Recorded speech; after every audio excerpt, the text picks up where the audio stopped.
இதுக்கு பின்னால ஒரு வியாபாரமும் அரசியலும் இருக்கு. அது ரொம்ப ரொம்ப முக்கியமானது. என்னன்னா, இந்த இடத்துல பரந்தூர் விமான நிலையத்துக்கு இந்த ஏரியா தேர்வு செய்யப்பட்டதுன்னு தெரிந்த உடனே இங்க இருக்கிற அரசியல்வாதிகள் அந்த ஏரியாவை சுத்தி பலாயிரக்கணக்கான ஏக்கர் நிலங்களை வாங்கி போட்டு வச்சிருக்காங்க. இப்ப இவர்கள் தங்களுடைய நிலத்தின் மதிப்பு ஏறணும், தங்களுடைய நிலத்தினுடைய மதிப்பு எதிர்காலத்தில் அது கோடிக்கணக்கான லாபத்தை தரணுங்கிறதுனாலேயே இந்த இடத்துல விமான நிலையம் வரணுங்கிறதுல ரொம்ப ஆர்வமா இருக்காங்க. பாஜகவினர் மட்டும் இல்ல, திமுகவினரையும் சேர்த்துதான் சொல்றேன். என்னன்னா, விஜய் அதை நேரடியாக சொல்லாமல் பாத்தீங்கன்னா ஒரு பூடகமா சொல்றாரு. இப்ப நம்ம கேள்வி என்ன அப்படின்னா, ஒரு இடத்தில் நீங்கள் நில எடுப்பு பண்றதுக்கு இவ்வளவு எதிர்ப்புகள் வரும்போது அரசு டிரான்ஸ்பரண்டா இருக்கலாமே. அடடா, இந்த மக்கள் இவ்வளவு எதிர்ப்பு தெரிவிக்கிறாங்க, அப்ப அதுல ஒரு நியாயம் இருக்கத்தானே செய்யும் அப்படின்னு இவர்கள் வேறு இடத்தை பரிசீலனை பண்ணலாமே, பண்ண முடியும் தானே.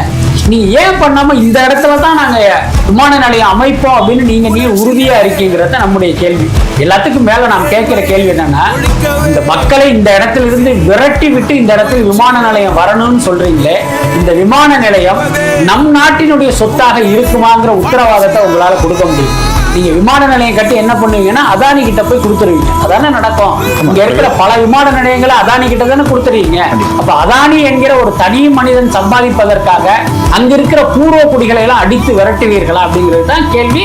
அதைத்தான் இவர் வேற ஒரு வார்த்தையில